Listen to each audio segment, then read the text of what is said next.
Don't just watch in the dark. Click subscribe, like, and join now. Before we begin, tell me, where are you listening from and what time is it there? The secret without a name. The cold was biting, and the silence of Anchorage's streets at 2 a.m. felt unnatural. Amelia Mitchell pulled her coat tighter around herself as she hurried down a dimly lit sidewalk. The snow crunched under her boots, each step echoing in the stillness like an unwelcome intrusion. She shouldn't have been out here this late, but something about the call from Sophia Miller had made her stomach churn, a desperate voice pleading for help before the line went dead. Amelia's breath came out in visible puffs, quickening with every second that passed. Her gloved hands tightened around the strap of her bag as she turned onto Sophia's street. It was eerily empty, the kind of emptiness that didn't feel right even for a place buried deep in winter. Streetlights flickered above, casting long shadows on the snow-covered ground. The houses here were mostly dark, their windows staring blankly into the night, except for one, a faint light glowed behind closed curtains at the end of the block. That must be it, she thought, her heart pounding harder now. Sophia lived alone, always insisting she liked the quiet solitude of Anchorage winters. But tonight, there was no answer when Amelia knocked on the door. She tried again, louder this time, her knuckles rapping against the wood with urgency. "Sophia? Are you there?" Only silence greeted her, broken only by the distant hum of power lines swaying in the wind. She reached for her phone to call again, but just as her thumb hovered over the screen, she heard it a faint creak from inside the house. It wasn't enough to dismiss as settling wood, it carried weight, purpose. Amelia hesitated, then pressed her ear closer to the door. Another sound followed, softer but unmistakable, shuffling footsteps, moving away from where she stood. "Sophia?" she called again, her voice trembling. No response. Just the oppressive silence pressing back against her words. Then, without warning, the doorknob began to turn slowly. So slowly, it seemed deliberate. Amelia stumbled backward, nearly slipping on the icy steps leading up to the porch. Her pulse roared in her ears as the door swung open wide, revealing nothing but darkness beyond. There was no one there, not immediately anyway. But as Amelia forced herself to peer inside, she noticed something odd, a trail of wet footprints leading further into the house. They weren't hers. They couldn't be. She hadn't stepped inside yet. And they weren't fresh either, not entirely. Some parts of the prints gleamed with melted snow, while others looked older, partially dried and smeared as if someone or something had walked through days ago but left traces that refused to fade. Against her better judgment, Amelia stepped inside. The warmth of the house hit her instantly, though it brought little comfort. Something about the air felt wrong, stale, heavy, as if it hadn't circulated properly in weeks. She glanced around the living room, taking in the familiar clutter of books and photographs scattered across shelves. Everything seemed normal, until she saw the photo frame lying face down on the coffee table. She picked it up cautiously, turning it over. It was a picture of Sophia smiling brightly next to Jackson Cole, her boyfriend or ex-boyfriend, depending on who you asked. Their faces were scratched out violently, gouges cutting through the glass like angry scars. A chill ran down Amelia's spine. This wasn't random vandalism. Someone had done this deliberately, methodically. Before she could process what it meant, another noise caught her attention, a low scraping coming from somewhere deeper in the house. It sounded like nails being dragged along a hard surface, slow and rhythmic, punctuated by pauses that somehow felt more menacing than the sound itself. Amelia swallowed hard, clutching her phone tightly in her hand. She considered calling the police, but what would she say? That she broke into her friend's house because of some creepy noises? They'd think she was crazy. Instead, she moved cautiously toward the hallway, following the sound despite every instinct screaming at her to leave. The hallway was narrow, lined with family portraits that seemed to watch her as she passed. Each frame held a face frozen in time, eyes staring ahead as if waiting for something. At the far end, a door stood slightly ajar, light spilling out from within. The scraping grew louder, closer, and Amelia realized it was coming from behind that door. Her palms were slick with sweat beneath her gloves as she pushed it open just enough to peek inside. What she saw stopped her dead in her tracks. The room was small, cluttered with boxes stacked haphazardly against the walls. In the center sat a chair, and on the chair was Sophia, or at least what remained of her. Her body slumped forward unnaturally, head hanging limp as if her neck couldn't support its weight anymore. Blood pooled beneath the chair, dark and congealed, staining the hardwood floor. But the worst part was her face, or rather, the absence of it. Where Sophia's features should have been, there was only smooth, featureless skin stretched taut over bone. Amelia gagged, stumbling backward as bile rose in her throat. She wanted to scream, to run, but her legs wouldn't obey. Instead, she froze, transfixed by the sight before her. And then, from somewhere behind her, a voice spoke softly, almost kindly. "You shouldn't have come." She spun around, heart hammering wildly, but there was no one there. The hallway was empty, the portraits still staring silently ahead.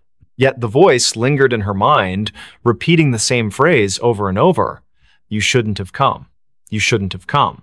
Amelia backed away, tripping over her own feet as she tried to retrace her steps toward the front door. But the layout of the house seemed different now, distorted somehow. Doors that hadn't been there before appeared in the walls, leading to rooms she didn't recognize. Shadows shifted unnaturally, twisting into shapes that defied logic. She could hear whispers now, too, overlapping voices murmuring in tones too low to understand. Panic set in fully as she realized she was trapped. Every step she took led her deeper into the labyrinthine nightmare of Sophia's home. The air grew colder with each passing moment, frost creeping up the walls and forming intricate patterns on the ceiling. And always, the whispers followed her, growing louder and more insistent. Finally, she found herself in a room she didn't remember entering. It was larger than any other space in the house, impossibly so, with walls made entirely of mirrors. Each reflection showed a version of herself, but none of them matched the person standing in the center of the room. Some looked older, gaunt, and hollow-eyed. Others appeared younger, innocent, and terrified. One reflection wasn't even human. It was a twisted, monstrous figure with elongated limbs and a mouth full of jagged teeth. Before she could react, the reflections began to move independently, stepping out of the mirrors and surrounding her. Their movements were jerky, unnatural, and they all spoke in unison, their voices blending into a single cacophony. "You know the secret," they hissed. "You've always known." Amelia shook her head frantically, tears streaming down her face. "I don't know anything," she screamed. But the figures only drew closer, their cold breath brushing against her skin. One of them reached out, its fingers brushing her cheek, and suddenly memories flooded her mind, memories that weren't hers. Images of Sophia, of Jackson, of secrets whispered in the dark, of a nameless thing lurking just beyond the edge of perception, waiting patiently for someone foolish enough to stumble upon it. And then everything went black. When Amelia woke, she was outside again, lying in the snow. The house was gone, replaced by an empty lot surrounded by trees. Her phone buzzed in her pocket, and she fumbled to retrieve it, hoping desperately for some explanation. There was a text message from an unknown number containing only 3 words: "Tell no one." She stared at the screen, her hands shaking uncontrollably. Somewhere in the distance, she heard laughter, soft, childlike, and utterly devoid of joy. The whisper that never opened. It was 3 in the morning when Lucas Bennett first heard the sound. A faint whisper carried by the icy wind that swept through the narrow streets of Los Angeles. The city was unusually quiet for a place that never slept, its usual hum of life replaced by an unsettling stillness. Frost clung to the palm trees lining the sidewalks, their leaves glistening under the dim streetlights. Lucas had been walking home from his late shift at the diner when he noticed it, the whispering that seemed to follow him wherever he went. He pulled his jacket tighter around himself, trying to shake off the chill that wasn't entirely from the cold. The whisper grew louder as he passed an alleyway between 2 old brick buildings. It sounded like words, but nothing coherent, just fragments of syllables that danced at the edge of understanding. His pace quickened, boots crunching against the frost-covered pavement. He told himself it was just the wind playing tricks on him. But deep down, he knew better. Olivia Turner lived in apartment 3B of the building where Lucas rented his studio. She had moved in 6 months ago, and they had exchanged polite greetings in the hallway occasionally. But tonight, when Lucas finally reached his floor, he found her standing outside her door, her face pale and drawn. Her hands trembled as she fumbled with her keys, dropping them twice before managing to unlock the door. Something about her demeanor made Lucas pause. "Everything okay?" he asked, his voice softer than intended. Olivia glanced at him, her eyes wide with something he couldn't quite place. Fear? Exhaustion? Both? She hesitated before answering, I keep hearing things." Her voice cracked slightly. Voices. Whispers. I thought maybe it was just my imagination. She trailed off, looking past him into the dark hallway. Lucas felt a chill run down his spine. He had heard those whispers too. Without thinking, he said, "Me too. Tonight. Outside." Olivia's expression shifted from fear to something closer to relief, though her hands still shook. "Come in," she said quietly, stepping aside. The warmth of her apartment enveloped him immediately, but it did little to ease the tension coiling in his chest. Inside, the room was small but cozy, decorated with mismatched furniture and soft lighting. A half-empty mug of tea sat cooling on the coffee table beside an open book. Olivia gestured for him to sit while she poured herself another cup. "Do you want some?" she asked, holding up the teapot. Lucas nodded, though he doubted anything could settle the unease growing inside him. As she busied herself in the kitchenette, he noticed the curtains were drawn tightly shut, despite the fact that no one would be able to see inside at this hour. The windows themselves seemed almost deliberately avoided. So Olivia began after handing him a steaming mug. "You heard them too, the whispers." It wasn't a question. Lucas took a sip of the tea. It tasted bitter, but he didn't complain. "Yeah, out there. They followed me all the way back here." He set the mug down carefully. "What about you? When did you start hearing them?" Olivia wrapped her fingers around her own mug, staring into its depths as if searching for answers. "A week ago. At first, I thought it was just stress or lack of sleep. You know how it is, working long hours, trying to make ends meet. But then it got worse." She looked up at him, her gaze piercing. "They started coming closer, louder. Like they were right behind me, even when I was alone in my apartment." Lucas swallowed hard. "Did you tell anyone? Call someone?" Olivia shook her head. "Who would believe me? My friends think I'm overreacting. My landlord thinks I'm making excuses to get out of paying rent next month." She let out a humorless laugh. "And honestly, who can blame them? If I hadn't heard it myself tonight, I might not have believed me either." The silence that followed was heavy, broken only by the distant hum of traffic far below. Lucas glanced toward the window, where shadows flickered faintly against the drawn curtains. Was it his imagination, or did the air feel colder now? He turned back to Olivia. "There has to be an explanation. Maybe it's some kind of electrical interference, or, I don't know, plumbing noise?" Even as he said it, the words sounded hollow. Neither of them believed it. Olivia leaned forward, lowering her voice. "There's something else. Last night, I saw someone or something standing outside my window. Just a figure, barely visible through the frost. It didn't move, just stood there, watching." Her breath hitched. "When I went to check, there was no one there. No footprints, nothing. But the feeling, it stayed with me. Like I wasn't alone anymore." Lucas felt a knot tighten in his stomach. He wanted to dismiss her story as paranoia, but the memory of the whispers he'd heard earlier lingered vividly in his mind. "Have you tried leaving? Going somewhere else for a few days?" She shook her head again. "I can't afford to leave. And besides," she hesitated, glancing toward the window once more, "it feels like it's following me. Wherever I go, whatever I do, it's always there, waiting." The weight of her words settled over them like a suffocating blanket. Lucas finished his tea, setting the empty mug aside. "We should figure this out together," he said finally. "Whatever it is, if it's real, we'll find a way to stop it." Olivia gave him a small, grateful smile, but her eyes remained haunted. Over the next hour, they talked about everything they could remember. The timing of the whispers, any patterns or triggers, whether they had noticed anything unusual in their daily routines. The conversation helped distract them temporarily, but neither could shake the sense that they were being watched. Every creak of the building, every gust of wind outside, sent jolts of adrenaline coursing through their veins. Eventually, Lucas realized he needed to get back to his own apartment. Reluctantly, he stood, thanking Olivia for the tea. She walked him to the door, her hand lingering on the doorknob. "Be careful," she whispered, "and if you hear anything again, don't go looking for it." He nodded, forcing a reassuring smile he didn't feel. "You too. Lock your door tight." With that, he stepped out into the hallway, closing the door softly behind him. For a moment, he stood there, listening. The whispers weren't audible now, but the oppressive silence felt just as menacing. Back in his studio, Lucas locked his door and double-checked the windows.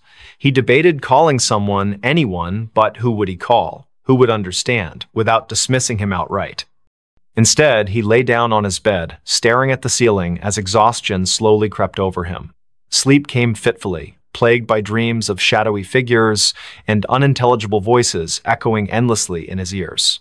The next morning brought little relief. Though the sun eventually rose, casting weak light over the frost-laden city, the oppressive atmosphere remained. Lucas called in sick to work, unable to face the idea of leaving his apartment. Around noon, there was a knock at his door. It was Olivia, carrying a bag of groceries and wearing a nervous smile. "I figured we could use some supplies," she said, stepping inside, "and maybe staying together will help." Lucas didn't argue. Together, they spent the day researching local legends, urban myths, anything that might explain what was happening. They scoured forums, read articles, even dug into old newspaper archives online. Most of it was nonsense ghost stories and conspiracy theories, but one thread caught their attention. A user named Silent Watcher had posted about a series of disappearances in Los Angeles during the winter months over the past decade. The cases were unsolved, dismissed as runaways or accidents, but certain details stood out. Witnesses reported hearing strange noises before the victims vanished. Some claimed to have seen shadowy figures lurking near windows or alleys. The posts were vague, but the similarities were impossible to ignore. As evening fell, the temperature dropped sharply. The heater struggled to keep up, and both Lucas and Olivia found themselves bundled in blankets, huddled together on the couch. The whispers returned, louder this time, seeping through the walls like water. They exchanged panicked looks, hearts pounding in unison. Whatever it was getting closer. Desperation drove them to action. Armed with flashlights and makeshift weapons, a baseball bat for Lucas, a kitchen knife for Olivia, they ventured into the hallway. The whispers surrounded them now, forming a cacophony of disjointed sounds that clawed at their sanity. Each step felt heavier than the last, as if the air itself resisted their movement. At the end of the hallway, the emergency exit stood ajar, frost creeping inward. Beyond it lay the fire escape, descending into darkness. Lucas hesitated, gripping the bat tightly. "Do we really want to know what's out there?" he whispered. Olivia didn't answer, her eyes fixed on the gap. Slowly, they stepped through, bracing themselves for whatever awaited them. The metal stairs groaned under their weight, each step echoing ominously in the frigid night. Below, the alley was shrouded in shadow, the streetlights casting long, distorted reflections on the icy ground. Movement caught the corner of Lucas's eye, a flicker, gone before he could focus. Then another, and another. Shapes darted between the buildings, fleeting glimpses of something humanoid, yet wrong. "Run," Olivia hissed, clutching his arm. They bolted down the remaining steps, slipping on patches of ice as they fled. Behind them, the whispers erupted into a deafening roar, filling the air with chaotic sound. Shadows converged, twisting and writhing like living smoke. Panic surged through Lucas's veins as he realized they were being hunted. They rounded a corner, breaths ragged, legs burning. Ahead, a familiar figure emerged from the darkness. It was Benjamin Hayes, a neighbor whose face they recognized, but whose name they rarely spoke. His expression was blank, his movements mechanical. He raised a hand, pointing toward an abandoned warehouse across the street. "In there," he said, his voice devoid of emotion. "You'll find answers." Without hesitation, they obeyed, bursting through the rusted doors of the warehouse. Inside, the air was thick with decay and dampness. Faint traces of graffiti adorned the crumbling walls, remnants of a forgotten era. In the center of the vast space stood a wooden crate, its surface etched with symbols neither of them recognized. Above it hovered a swirling mass of darkness, pulsating rhythmically like a heartbeat. Olivia approached cautiously, her knife trembling in her grip. "What is this?" she murmured, reaching out. Lucas grabbed her wrist, pulling her back. "Don't touch it," he snapped. But it was too late. The moment her fingers brushed the crate, the world around them dissolved into chaos. Images flooded their minds, faces screaming silently, hands clawing at unseen barriers, voices pleading for release. The whispers coalesced into a single, thunderous command. Open me now." Lucas staggered backward, clutching his head as the vision overwhelmed him. Olivia collapsed to her knees, tears streaming down her face. "I can't," she choked out. "I can't stop it." The darkness expanded, consuming the warehouse, swallowing everything in its path. Somewhere in the distance, Benjamin's voice echoed faintly. "You shouldn't have come here." And then, silence. When Lucas opened his eyes, he was alone. The warehouse was gone, replaced by an endless void. Whispers surrounded him, louder than ever, pressing against his skull until he thought it might burst. He screamed, but no sound escaped. The last thing he saw before the darkness claimed him completely was the crate, floating impossibly in the emptiness, its lid inching open. Somewhere in Los Angeles, the sun rose again, frost melted from the trees, and life resumed its usual pace. But in apartment 3B, the curtains remained drawn and the whispers continued, waiting for their next listener. Don't just watch in the dark, click subscribe, like, and join now. Before we begin, tell me, where are you listening from and what time is it there? The Book That Called Me. The streets of Chicago were slick with rain, reflecting the dim orange glow of streetlights like shattered mirrors. It was 5 in the morning, and the city seemed to hold its breath under a heavy sky streaked with gray clouds. The storm had rolled in from Lake Michigan without warning, drenching everything in sight. Victoria Evans stood on the corner of Wabash Avenue, clutching her coat tighter around herself as she waited for the traffic light to change. She hated mornings like this, cold, wet, and eerily quiet, but her job at the library demanded punctuality. Victoria worked at Harold Washington Library Center, a towering structure that loomed over South State Street like some ancient sentinel. The building's glass facade shimmered faintly in the pre-dawn gloom, catching the occasional flash of lightning that lit up the horizon.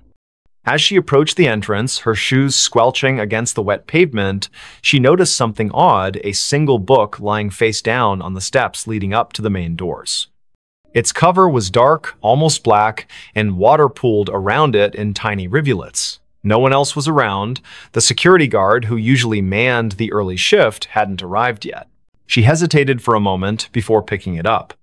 The book felt heavier than it should have been, its pages damp but not entirely soaked through. There was no title on the spine or cover, just an embossed pattern of swirling lines that seemed to shift slightly when viewed from different angles. A shiver ran down her spine, though she couldn't say why. Maybe it was the way the book felt.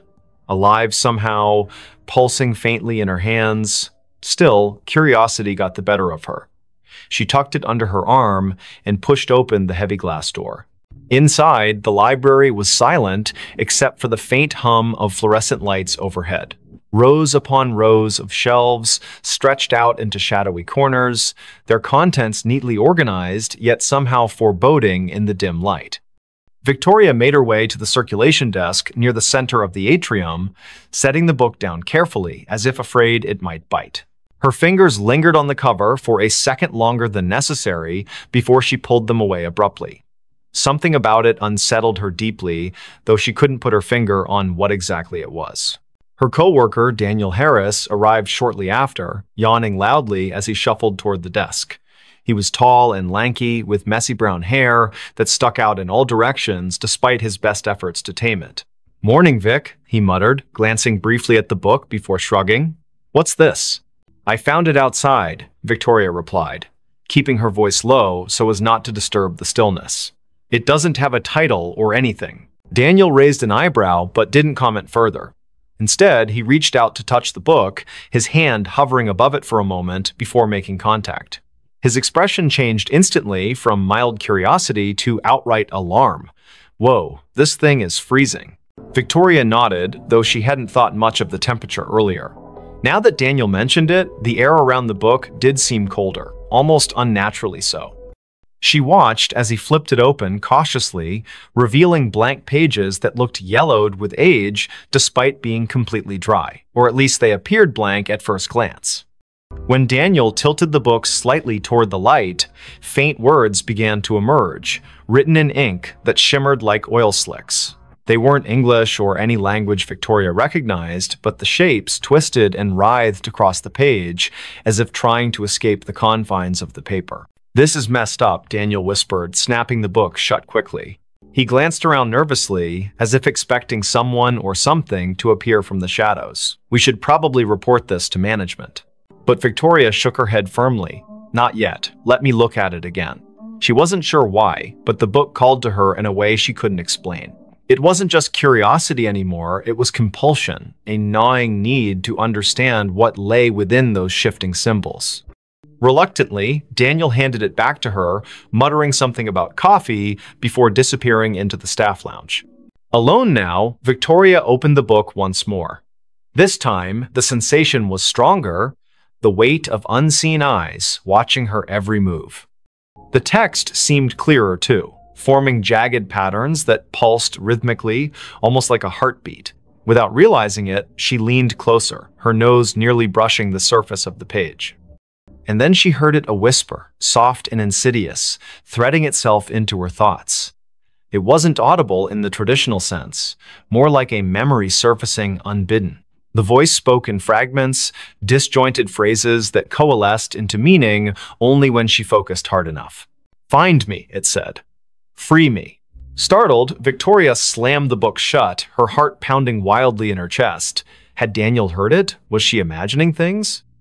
She glanced toward the staff lounge, half expecting him to come running out, but there was no sign of him, just silence and the oppressive weight of the library closing in around her. For the rest of the day, Victoria tried to focus on her duties, shelving returned books and assisting patrons with research queries. But the presence of the mysterious volume weighed heavily on her mind. It sat on the edge of her desk, seemingly innocuous, yet impossible to ignore. Every time she passed by, she swore she could feel it humming softly, vibrating with suppressed energy. By late afternoon, the temptation became unbearable. She locked herself in the staff break room, determined to decipher even a fraction of what the book contained.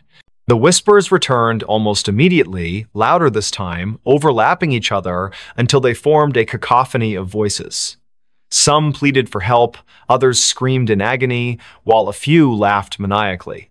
Victoria pressed her palms against her ears, shaking her head violently to block them out. But the sound wasn't external, it came from inside her own skull, burrowing deeper with each passing second.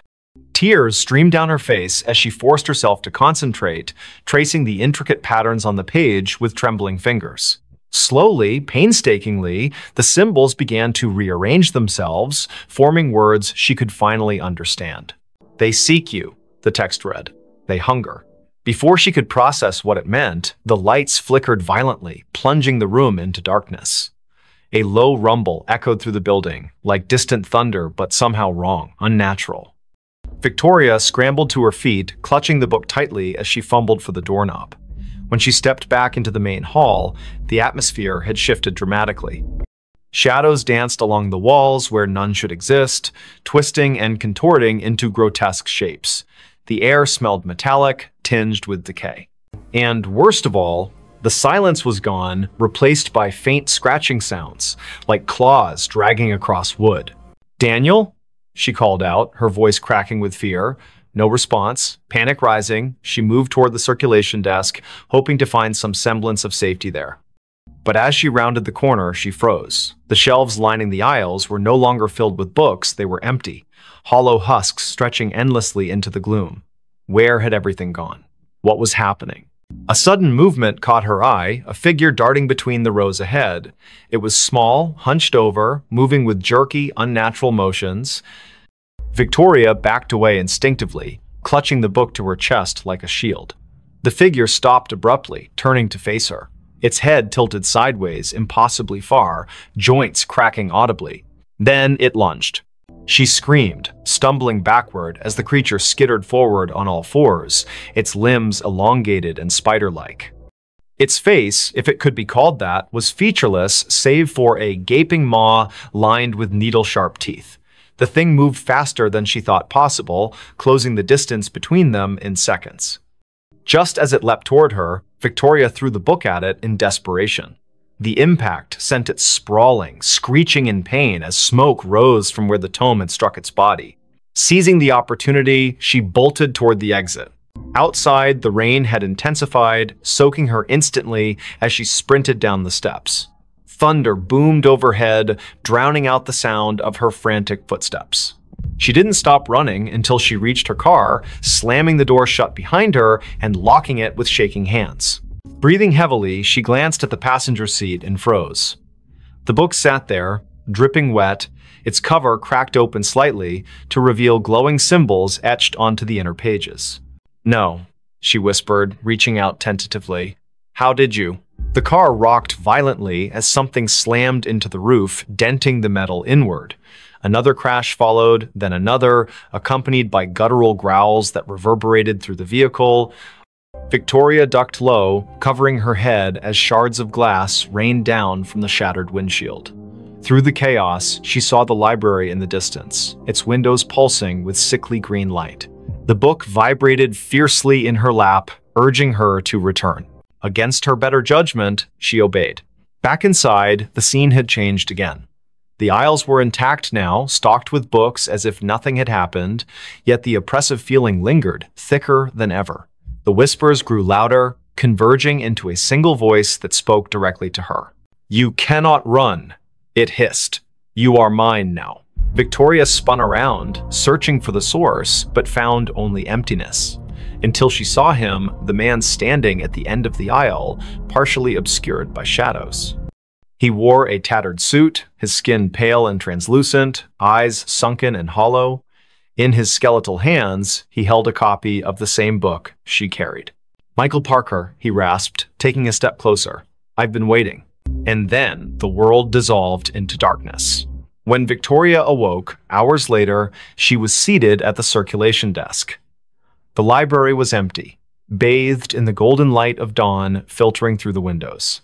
For a moment, she thought it had all been a nightmare.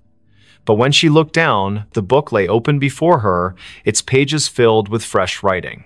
"They will come for you next." The room behind the wall. Rain poured relentlessly over Anchorage as Daniel Harris drove through the deserted streets of the city just before dawn. The windshield wipers struggled to keep up with the deluge, while his headlights barely pierced the darkness, reflecting off the slick asphalt where puddles grew larger by the minute. He had moved to Alaska 3 months ago, seeking a fresh start after his divorce, finding solace in the isolation and cold weather that matched his mood. His new job at the local library kept him busy during the day, but the nights were long and lonely in his rented apartment on the outskirts of town. Daniel gripped the steering wheel tighter as he turned onto his street, noticing something unusual about his building. The third-floor window of his apartment was illuminated, though he distinctly remembered turning off all the lights before leaving for his early morning drive. A chill ran down his spine that had nothing to do with the Alaskan spring air seeping through the car's vents. He parked and sat for a moment, watching the rain streak down his windshield while debating whether to call the police or investigate himself. The rational part of his mind told him it was probably just a blown fuse or faulty wiring, but something about the yellow glow emanating from behind the curtains felt wrong. As he stepped out of the car, the cold rain immediately soaked through his jacket, and he could feel the water pooling in his shoes. The street was eerily silent except for the sound of rain hitting every available surface. No other cars passed by, no neighbors peeked out their windows. It was as if the entire neighborhood had been abandoned except for him and whatever waited inside his apartment. Reaching his door, he hesitated before inserting the key. The lock turned smoothly, too smoothly, as if someone had recently oiled it. Pushing the door open slowly, he called out, "Hello?" though his voice barely rose above a whisper. The hallway light was on, which he definitely hadn't left that way. His heart pounded in his chest as he stepped inside, closing the door behind him with a soft click. The apartment seemed undisturbed at first glance. His coat still hung on the rack, his shoes remained neatly by the entrance, but something felt fundamentally different about the space. As he moved further into the living room, he noticed small details that sent warning signals through his mind. The books on his coffee table were slightly askew, not dramatically so, but enough to suggest they'd been handled recently. His laptop, which he always closed when leaving, was open and displaying the screensaver. More disturbingly, there was a faint smell in the air, something metallic and organic that made his stomach churn. It wasn't quite blood, but it carried the same primal warning that danger had been here, lingered, and might return at any moment. The bedroom door was ajar, and against his better judgment, Daniel pushed it open wider. Everything appeared normal until he noticed the closet door was slightly open, revealing a shadowy gap between the wall and the frame. He never left that door open, not since moving in. As he approached, he heard a soft creak from somewhere deep within the walls, like wood settling but with an unnatural rhythm. The sound repeated itself, growing louder and more insistent, then stopped abruptly. His breath caught in his throat as he realized the noise wasn't coming from the building's old structure, but rather from behind the wall itself. The next morning, Victoria Evans arrived at Daniel's apartment complex for their scheduled meeting. They had connected through a local support group for newcomers to Anchorage, bonding over their shared experiences of adjusting to life in Alaska. She stood outside his door, knocking repeatedly while checking her watch. The rain had lessened to a drizzle, but dark clouds still pressed heavily against the sky. When there was no answer after several minutes, she tried the door handle and found it unlocked. Inside, the apartment was deathly quiet, with an oppressive atmosphere that made her skin crawl despite the warmth of the heating system. Victoria called out Daniel's name as she entered, immediately noticing the same subtle signs of disturbance he had observed earlier. On the kitchen counter, she spotted his phone charger still plugged in, its cord coiled neatly, evidence that he hadn't planned to be gone long. In the living room, the books on the coffee table caught her attention. She recognized some of the titles. They were ones Daniel had mentioned reading recently, but now they seemed arranged in a pattern that suggested deliberate placement rather than casual browsing. Her unease grew as she noticed scuff marks on the carpet leading toward the bedroom. In the bedroom, Victoria's trained eye, honed from years working as a social worker, detected details others might miss. The closet door was indeed open, but what drew her attention was the baseboard along the far wall. There were fresh scratches marring the paint, and when she knelt to examine them closer, she discovered tiny fragments of plaster embedded in the carpet. Standing up, she pressed her palm against the wall and felt it give slightly, accompanied by a soft crunching sound. Her heart raced as she realized this section of the wall was thinner than it should be, as if something lay hidden behind it. Michael Parker, the building's maintenance supervisor, arrived shortly after Victoria's call. A grizzled man in his late 50s with decades of experience in construction and property management, he listened intently as she explained her findings. His expression grew increasingly grave as he examined the wall, running his fingers along the edges of the baseboard. Without saying a word, he fetched tools from his maintenance cart and began carefully removing sections of the wall paneling. The drywall came away easily, almost too easily, revealing a narrow cavity behind. What they discovered in the hidden space defied immediate comprehension. Packed tightly within the cavity were dozens of small objects wrapped in yellowed newspaper, each bundle tied with twine. The air that escaped as Michael opened the first package carried the same metallic smell Victoria had detected earlier. Inside was a collection of personal items, a child's necklace, a set of house keys, a driver's license belonging to someone named Sarah Mitchell. Each successive package contained similar artifacts, all meticulously preserved, but clearly taken from different individuals over many years. The realization hit them simultaneously. They had uncovered evidence of something far more sinister than either had imagined possible. The discovery triggered a chain reaction of events that consumed the lives of everyone involved. Local authorities descended upon the building, forcing residents to evacuate while forensic teams worked around the clock. Victoria found herself unable to leave, drawn back daily to witness the investigation unfold. She learned that the building had been constructed in the 1920s and had changed hands numerous times throughout its history.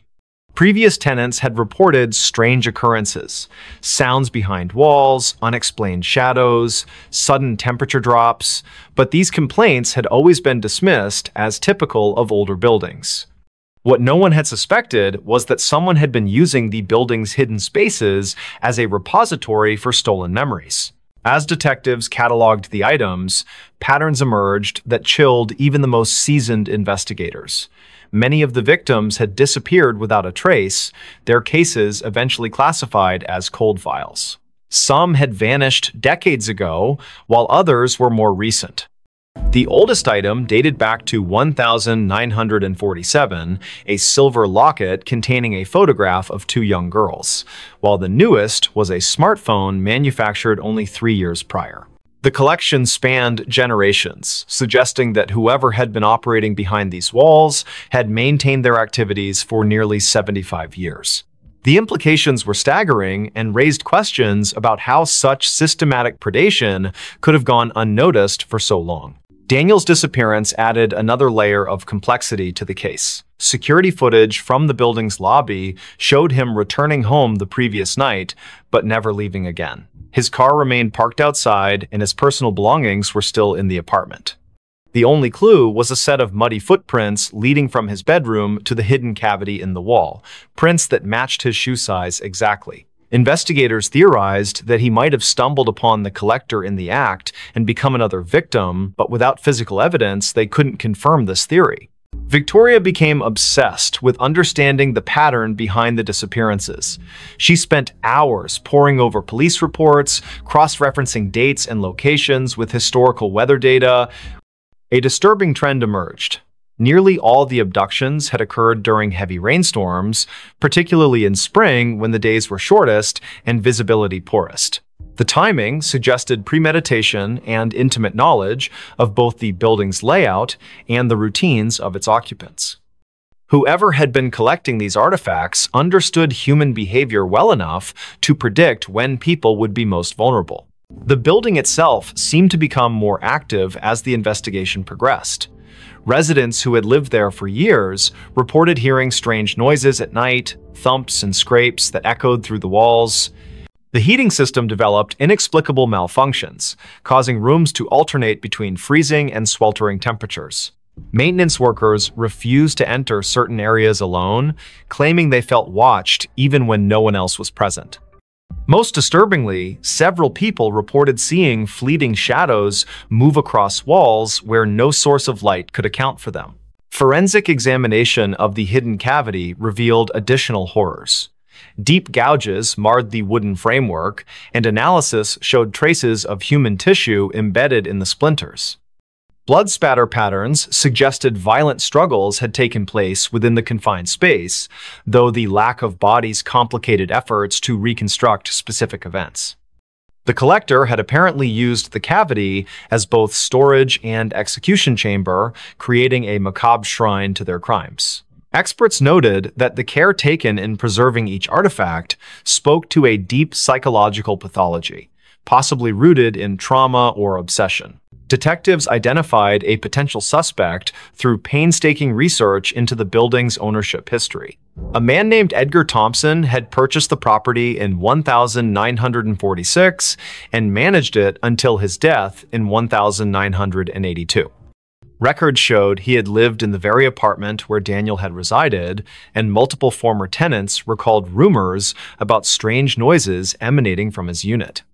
However, Thompson's involvement raised more questions than answers, given that items continued to appear in the cavity long after his passing. This suggested either complicity from subsequent owners or that someone else had taken up his dark legacy.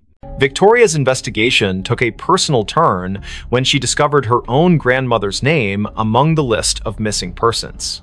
Margaret Evans had vanished in 1963 while visiting Anchorage, leaving behind only a hotel receipt and unanswered questions.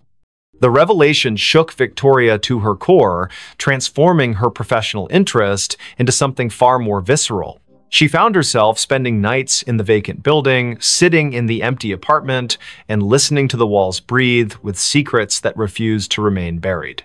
Spring gave way to summer, but the rain continued to fall in Anchorage as if nature itself mourned the atrocities uncovered in the old building. The investigation expanded beyond municipal boundaries as connections emerged between missing persons cases across Alaska.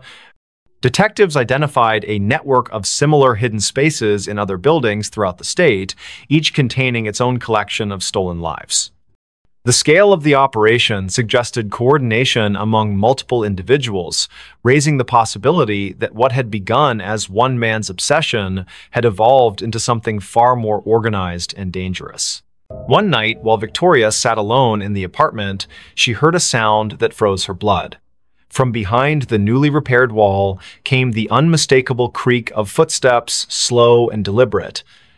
She grabbed her phone to call for help, but found no signal in the suddenly dead zone of the building. The footsteps grew closer, accompanied by the soft rustle of fabric brushing against wood. Then came a voice, barely audible but unmistakably human, whispering words that made her skin crawl. "You shouldn't have looked. You shouldn't have seen." The voice sounded ancient, yet familiar, carrying echoes of countless voices absorbed over decades. The police response team arrived 20 minutes later, bursting into the apartment with weapons drawn. They found Victoria unconscious on the floor, her phone shattered beside her. Paramedics determined she had suffered a severe panic attack but would recover. Yet when they examined the wall where she claimed to have heard the voice, they discovered something that defied explanation. Fresh scratches marred the newly installed drywall, forming words that spelled out a single chilling message: "Not done yet." The marks were too high for anyone to reach without assistance, and security cameras showed no one entering or leaving the apartment during the crucial time period. As weeks turned into months, the case remained unsolved despite mounting evidence. The building was eventually condemned, deemed structurally unsafe due to unforeseen damage discovered during renovations. Residents scattered to different parts of the city, but many reported feeling eyes upon them in their new homes, especially during rainstorms. Victoria returned to her work as a social worker, but found herself constantly looking over her shoulder, certain that whatever had operated in those walls continued to watch from the shadows. The last anyone saw of Daniel Harris was captured by a traffic camera 2 blocks from his apartment on the night he disappeared. The footage showed him walking briskly through the rain, occasionally glancing over his shoulder as if pursued. His image blurred momentarily, then reappeared moving in the opposite direction, though no one else appeared in frame. When enhanced, the video revealed something impossible. His reflection in a storefront window showed him reaching toward the camera with an expression of pure terror, though his physical form continued walking away. The file remains archived, awaiting technological advances that might explain the anomaly. Today, the building stands empty on the outskirts of Anchorage, its windows boarded up and its doors sealed with official notices. During heavy rains, passers-by claim to hear faint whispers emanating from within, voices overlapping in desperate pleas for help. Local authorities maintain regular patrols of the area, though officers assigned to these duties often request transfers after short periods. The case files remain open, gathering dust in secure archives while waiting for new leads that may never come. And somewhere, in the spaces between walls and beneath floorboards, the collection continues to grow. Don't just watch in the dark, click subscribe, like, and join now. Before we begin, tell me, where are you listening from and what time is it there? The customer who never left the store. The cicadas were louder than usual that summer night in Charleston, their rhythmic buzzing weaving through the thick humidity that clung to every surface. Lucas Allen stood behind the counter of his small convenience store on King Street, absently wiping down the already spotless glass display case. The neon open sign flickered slightly in the window, casting an uneven glow across the rows of snacks and beverages lining the aisles. It was nearly midnight, and the usual Friday crowd had already come and gone, leaving only the persistent hum of the refrigerators and the distant sound of traffic from the historic district. Lucas checked his phone for what felt like the 100th time that evening. No new messages, just another quiet night in a city that never truly slept. He sighed and glanced at the security camera monitors mounted above the cigarette rack. Each screen showed a different angle of the store's interior, all empty except for his own reflection in the convex lenses.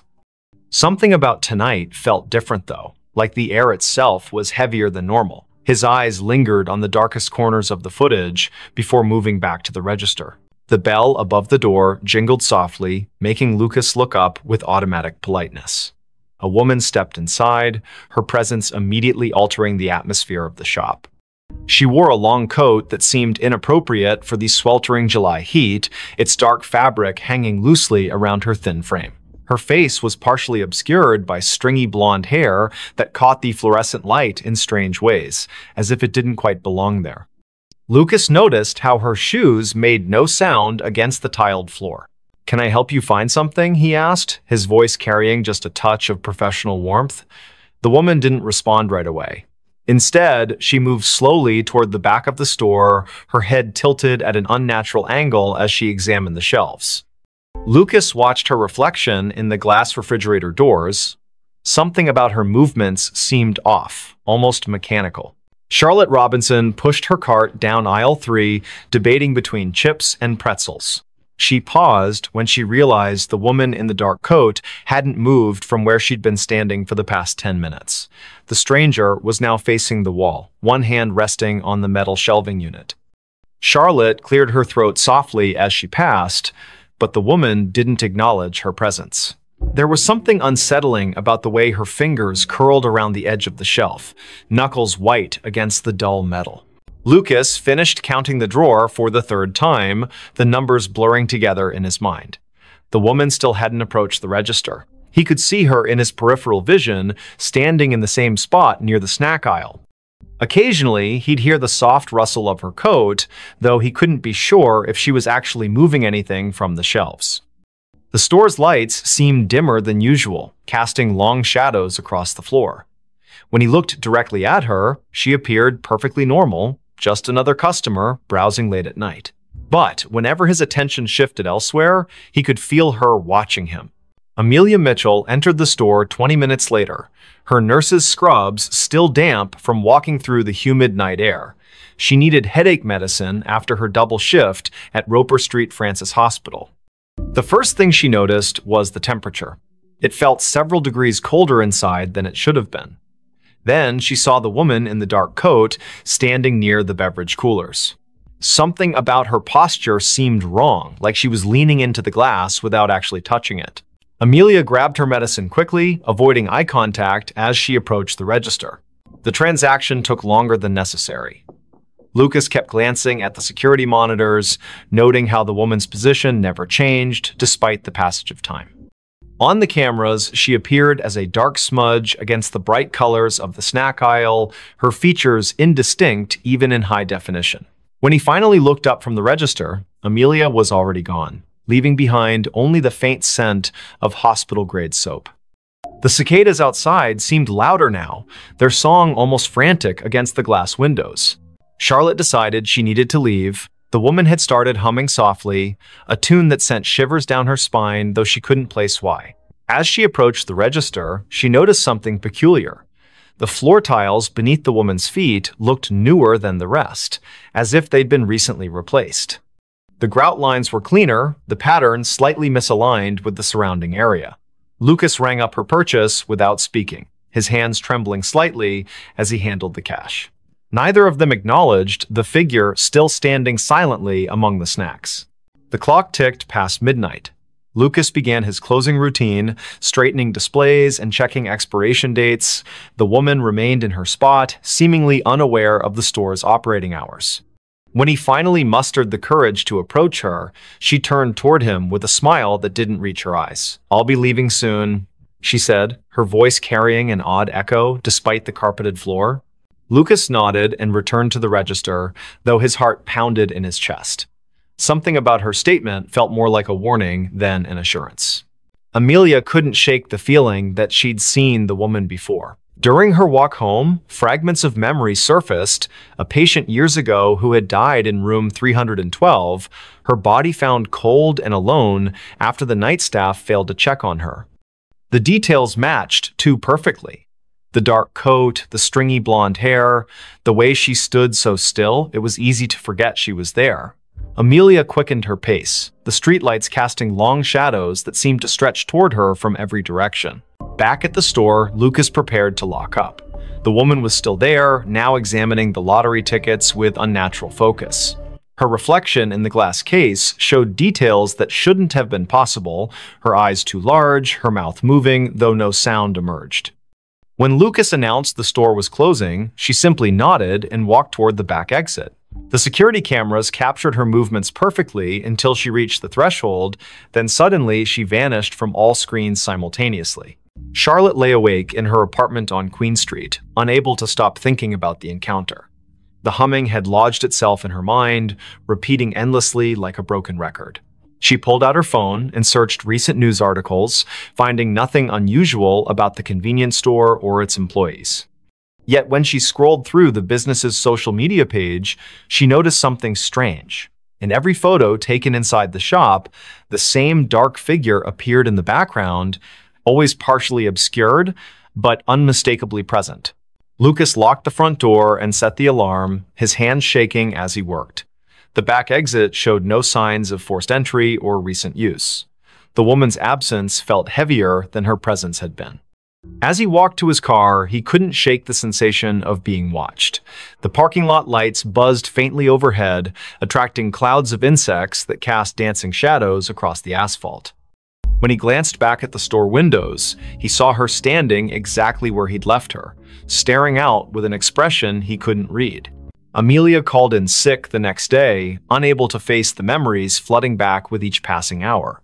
She researched the store's history, discovering it had been built on the site of an old boarding house that burned down decades ago. Records mentioned a woman who had disappeared during the fire, her body never found among the charred remains. The description matched the figure from the store perfectly, right down to the humming that witnesses claimed they could still hear on quiet nights. The following evening, Lucas arrived for his shift to find everything exactly as he'd left it. The security footage showed 14 hours of empty aisles and silent registers.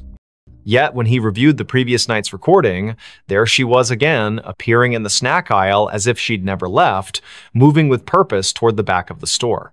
The timestamp confirmed she'd been there the entire time, invisible to everyone except through the unblinking eyes of the cameras. Charlotte couldn't stay away. Something compelled her to return to the store, to confront the mystery that had taken root in her thoughts. When she entered that night, the air felt colder than before, and the humming was louder, vibrating through her bones like a tuning fork. The woman stood in the same spot, surrounded by products that seemed to decay faster than they should. Their expiration dates read months in the future, yet their packaging was faded and brittle, as if time itself bent around her presence. Lucas began documenting everything. He kept detailed notes about each encounter, noting patterns in her behavior and appearance. The woman never spoke unless directly addressed, and even then, her responses were cryptic and often nonsensical. Yet, she seemed to know intimate details about each person who interacted with her, childhood memories Charlotte had forgotten, medical cases Amelia thought she'd kept confidential, personal struggles Lucas had never shared with anyone. The knowledge hung in the air like a threat, preventing them from seeking help. The city continued its usual rhythm around them, oblivious to the supernatural phenomenon unfolding on King Street. Tourists snapped photos of the historic district, capturing streaks of darkness in their pictures that they dismissed as lens flares. Locals complained about power fluctuations in the area, their clocks running minutes fast or slow without explanation. The cicadas grew louder with each passing night, their song taking on an almost musical quality that matched the woman's haunting melody. Amelia discovered other victims during her research, people who had encountered similar figures in different locations throughout Charleston's history. Each story followed the same pattern. A mysterious woman appearing in places of commerce, lingering beyond reason, collecting pieces of people's lives until they became trapped in her orbit. Some claimed she was searching for something specific, others believed she fed on human connection. All agreed that once she marked you, there was no escaping her influence. Lucas found himself changing. His reflection in the store windows seemed less substantial, his features fading slightly each day. Customers commented on how tired he looked, though he slept better than he had in years. The security cameras captured moments when he wasn't entirely present, his form flickering like static between frames. The woman watched these transformations with apparent satisfaction, her humming growing more complex, as if composing a symphony only she could hear. Charlotte's friends noticed her withdrawal from social activities. She spent hours sitting in her apartment, staring at the convenience store's security feed she'd hacked into. The woman's movements created patterns that resembled ancient symbols when traced over time. Mathematical equations formed in the spaces between appearances, suggesting a logic behind the madness. Yet each revelation came at a cost, fragments of Charlotte's personality chipped away, replaced by an understanding she couldn't articulate. The temperature in the store dropped steadily, creating condensation on the windows that spelled out words when viewed from certain angles. "Help me" appeared repeatedly, though none of them could determine if it was a plea or a command. The refrigeration units malfunctioned constantly, their contents freezing solid regardless of settings. Products aged rapidly on the shelves, some turning to dust within hours of stocking. Time itself seemed to warp around the woman, bending reality to accommodate her presence. Amelia's dreams became vivid and disturbing. She found herself wandering through endless aisles of forgotten stores, each one containing the same dark figure waiting patiently. The humming followed her into consciousness, becoming a constant companion that drowned out other sounds. Her colleagues at the hospital remarked on her improved intuition regarding patient care, though they couldn't explain how she knew things she shouldn't. The line between her world and the woman's realm blurred until she couldn't tell which side she belonged to. Lucas attempted to break the cycle by staying away from the store. For 3 days, he avoided King Street entirely, hoping distance would sever the connection. Instead, the woman's influence grew stronger. She appeared in his apartment mirror, reflected in puddles during rainstorms, visible in the steam rising from his morning coffee. The humming never ceased, matching his heartbeat until he couldn't distinguish between internal and external sounds. His attempts to warn others fell on deaf ears, their faces blank as if seeing through him. Charlotte documented everything obsessively, filling notebooks with observations and calculations. The patterns revealed themselves gradually, forming a complex web of connections between victims across generations.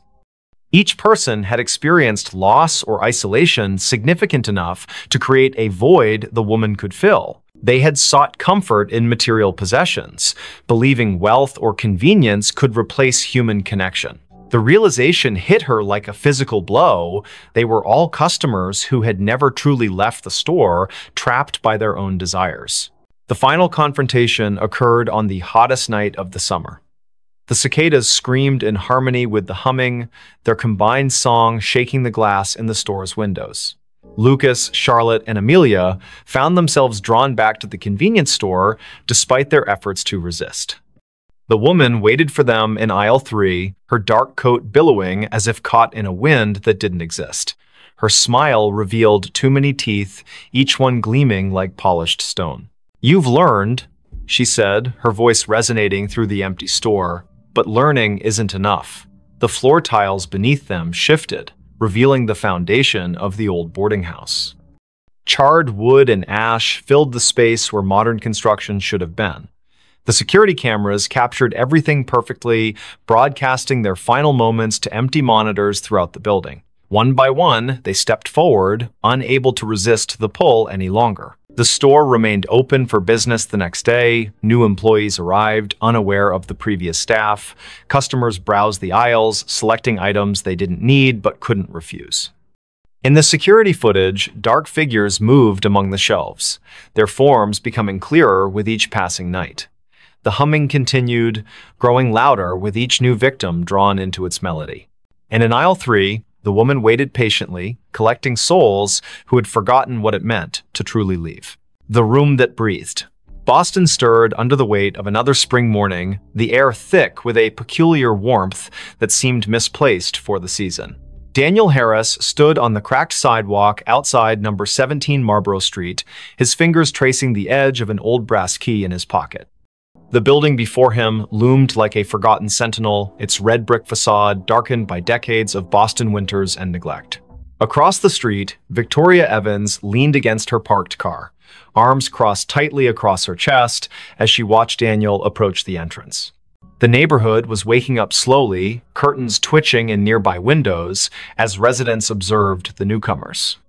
Michael Parker emerged from the alley beside the building, his camera slung around his neck, capturing the uneven angles of the structure with professional precision. "This place gives me the creeps," he muttered, though his lens stayed trained on the upper floors, where shadows seemed to move independently of the rising Sunday. Daniel's footsteps echoed hollowly as he climbed the worn stone steps to the front door. The wood beneath his feet felt spongy, yielding slightly with each step. He paused at the threshold, glancing back at his companions. Victoria gave him a tight smile while Michael adjusted his camera settings, seemingly oblivious to the faint scraping sound coming from somewhere deep within the building. The key turned with unexpected ease, revealing a vestibule that smelled of damp paper and something else. Something metallic and sharp. Inside, the air was unnaturally still, as if the house itself was holding its breath. Dust motes hung suspended in shafts of weak morning light that filtered through grimy windows. To their left, a staircase spiraled upward into darkness, its banister wrapped in layers of peeling paint. Directly ahead, a hallway stretched toward the rear of the building, lined with doors that seemed to lean inward as if drawn by some invisible force. The wallpaper, once elegant, now peeled away in long strips that curled toward the floor like dead leaves. Victoria's heels clicked against the hardwood as she moved to examine a series of framed photographs hanging crookedly on the wall. Her fingers hovered above the glass but didn't touch. "These pictures," she began, her voice dropping to a whisper. In each frame, people stood stiffly posed, their eyes fixed on something just beyond the camera's view. What disturbed them most was the background. Through windows behind the subjects, they could see the same room appearing in every photograph, its details shifting subtly but unmistakably present in each era depicted. Michael joined her, his camera clicking softly as he documented the unsettling gallery. "That's impossible," he said, pointing to one particular image. "Look at the dress styles. These photos span nearly a century, but that room." His voice trailed off as he noticed something moving in the corner of the frame. When he looked up, the hallway appeared empty, yet the sensation of being watched pressed heavily against his skin. The temperature dropped suddenly, causing their breath to mist in the air. From somewhere above came the distinct sound of footsteps, slow and deliberate, pacing back and forth across the ceiling. Daniel called out, his voice echoing unnaturally loud in the confined space. The footsteps stopped immediately, followed by complete silence that seemed to vibrate through the very walls. Then came a new sound, a soft, rhythmic creaking like the gentle expansion and contraction of old wood. But this wasn't coming from the structure itself. It was emanating from the room at the end of the hall, pulsing with a life of its own. Daniel took the first step toward the source of the sound, his palm slick against the railing of the staircase. The wooden steps groaned beneath his weight, each complaint sounding louder than the last. Halfway up, he paused, certain he'd heard whispered words trailing after him like cobwebs brushing against his ears. Victoria followed close behind, her hand occasionally reaching out to steady herself against the wall, only to pull back sharply each time her fingers made contact. The wallpaper felt warm to the touch, almost feverish, and when she looked closely, she thought she saw veins of black mold spreading outward from each point of contact. At the top landing, they found themselves facing 3 doors, each painted a different shade of gray that seemed to shift depending on how long you stared. The middle door stood slightly ajar, swaying gently, despite the absence of any breeze. Through the gap, they could see movement, not human movement, but something more akin to shadows stretching and retreating across the far wall. Michael raised his camera, framing the scene through the viewfinder, but what he saw through the lens made his hands tremble. The room appeared larger through the camera, its dimensions distorted in ways that defied logic. "Did you hear that?"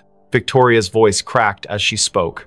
They all froze, listening to the sound of breathing, deep, measured inhalations that filled the corridor like waves crashing against a distant shore. The sound wasn't coming from them. It was too synchronized, too deliberate. Daniel reached for the doorknob, his fingers brushing against metal that felt impossibly cold. As his hand closed around it, the breathing hitched, then resumed with greater intensity. The door opened with a reluctant creak, revealing a space that seemed to swallow the available light rather than reflect it. Inside, the air was dense and humid, carrying the scent of earth after rain mixed with something sour and metallic. The walls were covered in what appeared to be ancient wallpaper, but upon closer inspection, they realized it was actually layers of dried, yellowed paper stacked directly onto the plaster. Pages upon pages of handwritten text, fragments of letters and drawings pressed together like geological strata. Some sections seemed to ripple when touched, as if the surface retained some vestige of life. In the center of the room stood an antique writing desk, its surface stained with ink blots that had long since dried black. Victoria approached the desk cautiously, her attention drawn to a leather-bound journal resting open at its center. The handwriting inside was spidery and erratic, the ink varying in color from fresh black to faded brown. As she read the first few lines, her reflection in the window behind the desk caught her eye. She froze, watching as her mirrored self continued reading even after she had lowered the book. The reflection smiled at her, then mouthed words that didn't match her own movements. When she turned to look back at the actual room, she found Daniel staring at her with wide eyes, his lips moving soundlessly. Michael remained in the doorway, his camera trained on the scene unfolding before him. Through the viewfinder, he watched as the room's dimensions shifted imperceptibly, walls bowing inward, then snapping back like living tissue. The floorboards beneath his feet pulsed gently, maintaining the same rhythm as the breathing they had heard earlier. He noticed something new. Symbols carved into the baseboards, their shapes disturbingly familiar. They matched the patterns he had seen in the photographs downstairs, though here they seemed more pronounced, almost angry in their execution. The room grew darker despite the approaching noonday sunday. Shadows lengthened unnaturally, pooling in corners and creating shapes that suggested movement just beyond perception. A soft scratching sound began behind the walls, like fingernails dragged lightly across wood. It started in one corner, then traveled methodically around the perimeter of the room, gaining speed and intensity with each circuit. The breathing deepened, becoming labored, until it sounded like someone struggling for air. Yet no living person occupied the space with them. Daniel moved toward the far wall, drawn by an inexplicable force.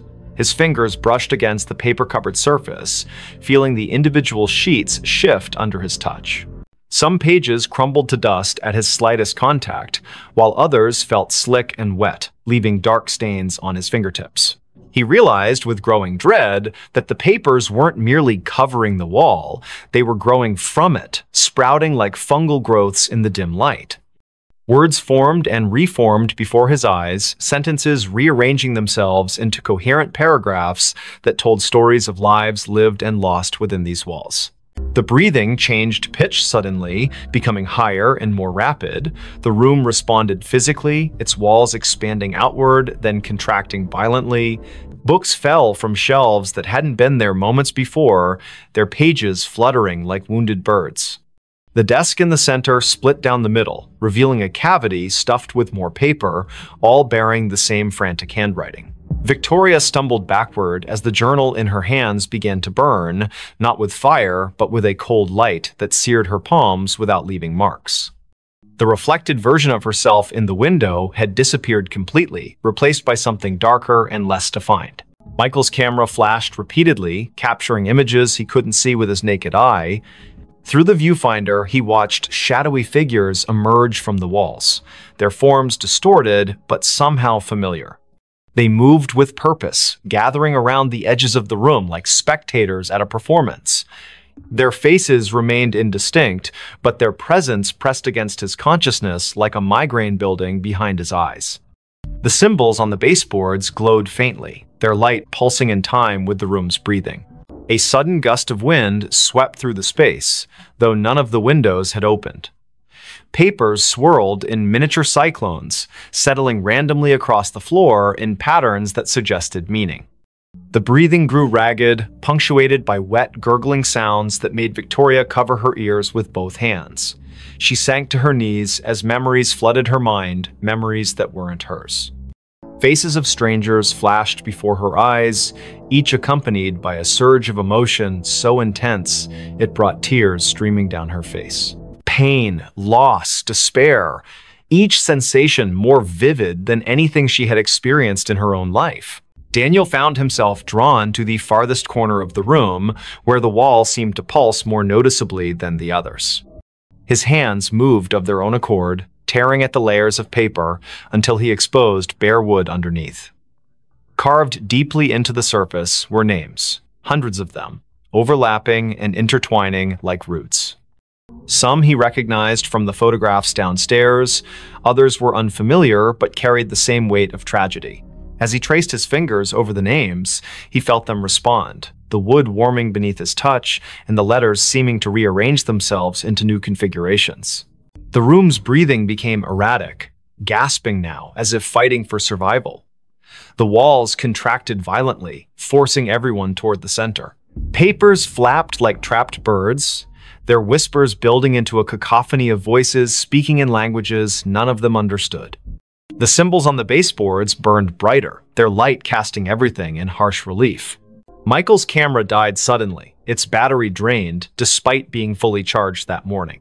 Still, he kept pressing the shutter button, hoping to capture something of what he saw through the viewfinder, shapes moving just beyond the threshold of visibility. Victoria screamed as the floor beneath her feet gave way, not collapsing, but opening like a mouth hungry for sustenance. She fell forward, catching herself on hands that sank partially into the wood as if it had become liquid. The journal's cold light spread across her arms, illuminating veins that seemed to contain flowing ink rather than blood. Memories continued to assault her mind, each one bringing physical pain that made her whole body convulse. The reflected version of herself returned in the window, reaching out toward her with hands that passed through the glass as if it were water. Daniel tore at the wall faster now, his fingers bleeding as he clawed deeper into the wood. With each name he uncovered, the room reacted more violently. The breathing became wheezing, punctuated by wet coughs that sprayed droplets of something dark against the remaining intact wall. The uncovered names began to glow, their light joining with that of the symbols on the baseboards until the entire room shimmered with an otherworldly radiance. Shapes moved within the walls themselves, pressing against the surface from the other side like creatures trying to break free. Michael retreated to the doorway, his legs shaking as he watched his friends struggle against forces they couldn't comprehend. Through his useless camera, he saw the truth of the room laid bare. A massive, beating heart at its core, pumping darkness instead of blood through veins of corrupted wood. The symbols served as valves, regulating the flow of whatever malignant force inhabited the space. The photographs downstairs weren't just documentation, they were warnings, each one showing the room consuming another victim who had come too close to understanding its nature. The breathing stopped suddenly, leaving a silence so profound it hurt their ears. The room held its collective breath, waiting. The walls began closing in, not quickly, but inevitably, their movement accompanied by the sound of thousands of pages turning simultaneously. Victoria pulled herself free from the floor, her arms streaked with black ichor that evaporated into smoke before hitting the ground. The journal's light had consumed her shadow, leaving her outlined in negative space. She joined Daniel at the wall, helping him tear away the remaining paper in a desperate attempt to reach whatever core lay hidden beneath. As they worked, the room showed them its true face. The walls weren't solid, they were composed of compressed memories, each layer containing the essence of someone who had tried to understand or escape. Faces pressed against the surface from the other side, their mouths open in silent screams that vibrated through the very bones of the building. The symbols on the baseboards merged into a single pulsing sigil that dominated the floor, its light so bright it burned away the darkness entirely. The heart at the room's center beat once, twice, then exploded outward in a wave of energy that threw them all backward. When they opened their eyes again, they found themselves standing outside number 17 Marlborough Street. The building looked different now, newer somehow, its bricks clean and its windows reflecting the afternoon sun without distortion. A young couple walked past them, discussing plans to renovate the upstairs apartment. Daniel reached into his pocket for the brass key, but found only lint. Michael's camera hung heavy around his neck, its memory card wiped clean. Victoria's hands bore no marks, though she could still feel the phantom burn of ink-filled veins beneath her skin. They never spoke about what happened inside the room. Each carried their own piece of its secret, buried deep where it couldn't consume them completely. Sometimes, late at night, Daniel would wake to the sound of breathing coming from his closet. Michael developed a habit of taking long detours to avoid walking past 17 Marlborough Street. Victoria found herself drawn to old journals and letters, unable to resist the urge to document everything she encountered. The room had marked them, claimed part of their essence, and though they had escaped its physical confines, its influence followed them like a shadow that refused to dissipate. Weeks later, during another unseasonably warm spring morning, a new set of tenants moved into the building. They marveled at how well-preserved the old place was, how the upstairs apartment seemed to breathe with a life of its own. In the main bedroom, they discovered an antique writing desk with a leather-bound journal resting open at its center. The first tenant to touch it felt a surge of inspiration so powerful it brought tears to her eyes. She began writing immediately, her pen moving across the page with a will that wasn't entirely her own. Outside, the wind picked up, carrying with it the faint sound of pages turning and the gentle, measured breathing of something that had waited patiently for new voices to add to its collection. Don't just watch in the dark. Click subscribe, like, and join now. Before we begin, tell me, where are you listening from and what time is it there? The whisper that breathed. A summer storm brewed over Boston, its dark clouds casting long shadows across the narrow streets of Beacon Hill. The air was thick with humidity, and the faint scent of rain mingled with the salty breeze from the nearby harbor. At precisely 5 in the afternoon, when the sun should have still been high, an unnatural twilight descended upon the city. Andrew Scott hurried down Pinckney Street, his leather satchel slapping against his side with each quickened step. The first rumble of thunder echoed in the distance, vibrating through the cobblestones beneath his worn loafers. He had taken this route home 1,000 times before, but today something felt different. The usual sounds of the neighborhood, children playing, dogs barking, the occasional car engine, were strangely muted. Only the wind seemed alive, whispering through the ancient trees that lined the street, whispering in a way that made Andrew's skin prickle. He glanced at the old Victorian house at number 17, its windows dark and unwelcoming despite the early hour. The for sale sign in the yard swayed gently, though he couldn't feel any breeze on his face. Madison Rivera stood at her kitchen window on Mount Vernon Street, staring out at the gathering storm.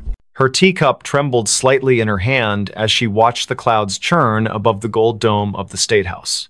She had lived in this neighborhood her entire life, but never had she seen such an ominous sky this early in the evening. The antique clock on her wall ticked loudly in the silence, each second stretching longer than it should. Something about the atmosphere felt wrong, like the world was holding its breath, waiting for something to happen.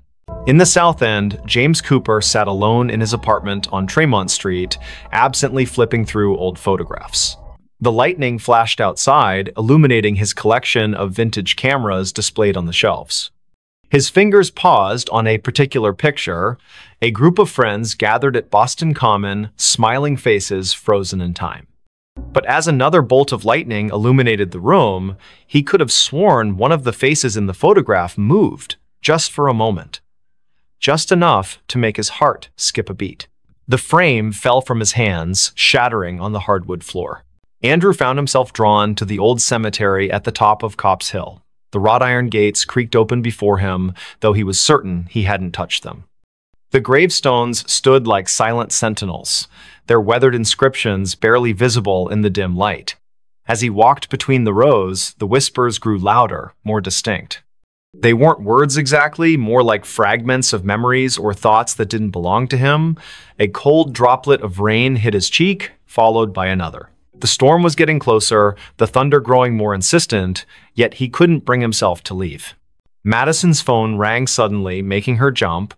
The caller ID showed a number she didn't recognize, but something compelled her to answer. "Hello?" she said, her voice barely above a whisper. There was no response, only the sound of breathing, slow, deliberate, measured breaths that seemed to echo in her ear. The connection remained open, the breathing continuing without variation. She wanted to hang up, but her fingers wouldn't move. Outside, the wind picked up, rattling the windows and sending a chill through the room despite the summer heat. James had gathered the broken pieces of the photograph frame and was attempting to reconstruct it when he noticed something odd. The image inside had changed. Where once there had been 6 smiling faces, now there were 7. The new face wasn't clear, just a blur of features that seemed to shift when he tried to focus on them. The room temperature dropped suddenly, and his breath came out in visible puffs. From somewhere deep within the walls, he heard a soft scraping sound, like fingernails dragging across wood, getting closer with each passing moment. The rain began to fall in earnest now, drumming against rooftops and streaming down window panes throughout the city.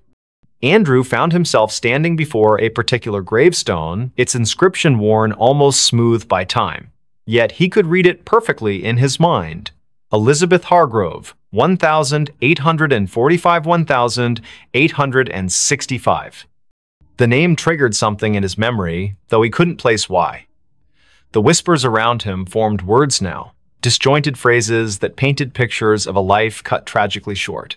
Never meant to. Kept calling me back. So cold here. Madison finally managed to end the call, dropping the phone on the counter with shaking hands. The lights flickered, then steadied, then flickered again.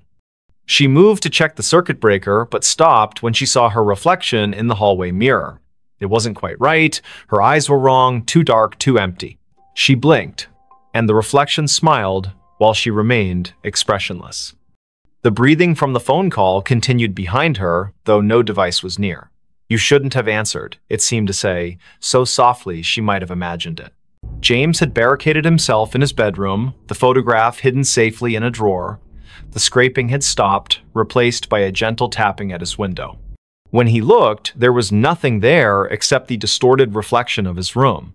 But something about the angles was off, as if space itself had bent slightly out of shape. His cameras, usually arranged with precise care, were now facing inward, their lenses trained on his bed. "They see you," he whispered to himself, though he wasn't sure where the words came from. The storm outside reached its peak, lightning flashing continuously, yet the darkness in his room deepened rather than lifted. The 3 of them, Andrew, Madison, James, were connected by threads they couldn't see, drawn together by forces beyond their understanding. Each had experienced strange occurrences before, dismissing them as coincidence or imagination. But now, as the storm battered Boston and the boundaries between worlds grew thin, they would be forced to confront the truth.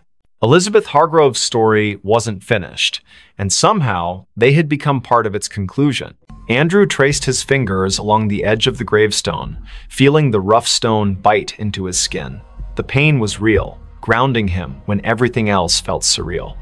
The whispers told him things, terrible things, about what had happened here all those years ago.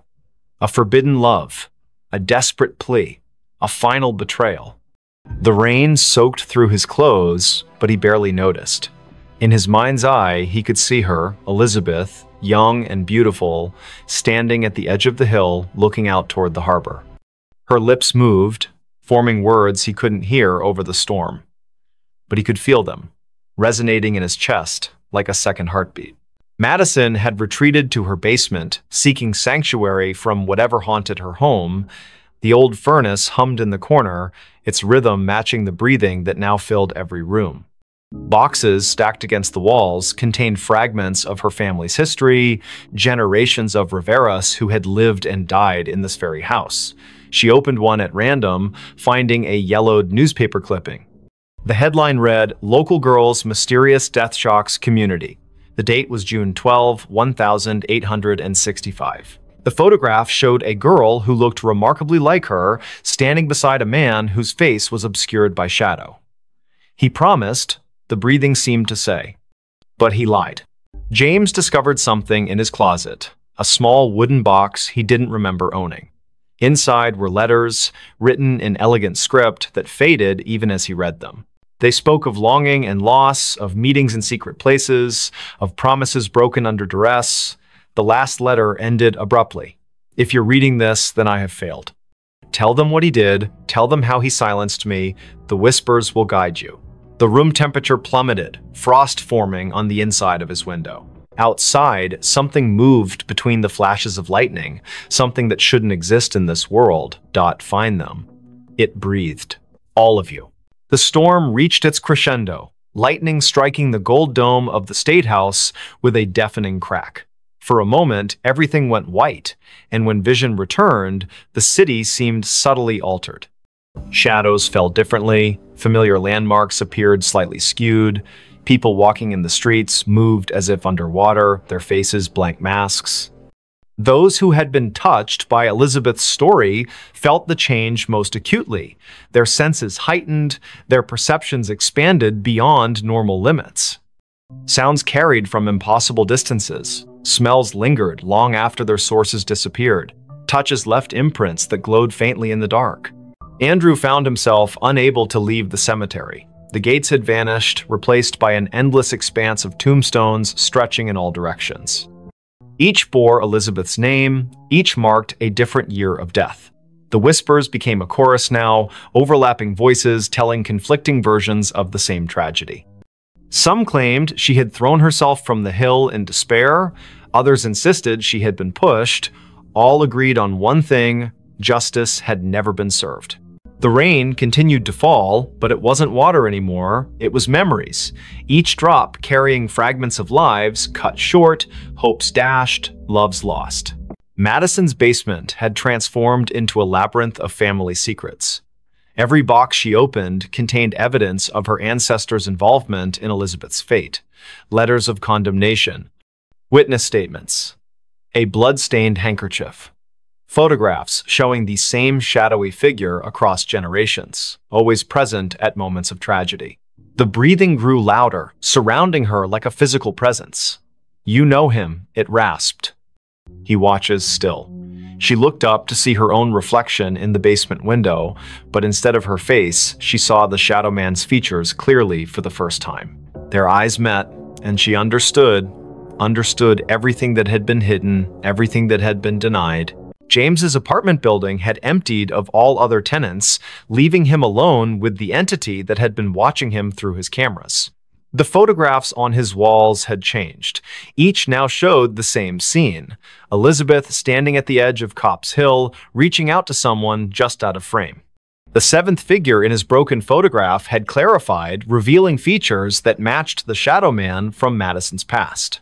The wooden box had multiplied, filling his living room with identical copies, each containing variations of the same tragic story. "We are witnesses," the voice whispered directly into his mind, "and we are judged." As the supernatural storm raged, drawing energy from centuries of buried guilt and unresolved grief, the three found themselves converging at number 17 Pinckney Street. The house that had seemed merely old and empty now pulsed with malevolent life.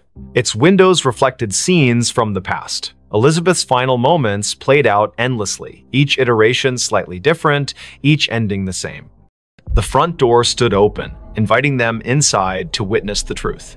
The interior defied physics. Rooms stretched impossibly far, staircases led to nowhere, doors opened onto other dimensions. In the center of it all stood the Shadow Man, finally revealed in full.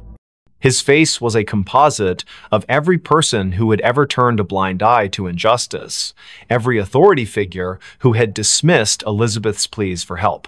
"It's time," he said. his voice a chorus of thousands. Time to break the cycle. The house shook violently as reality struggled to contain the weight of so many unresolved wrongs. Andrew, Madison, and James realized simultaneously that they had been chosen not as victims, but as instruments of resolution. Each carried a piece of Elizabeth's story within them.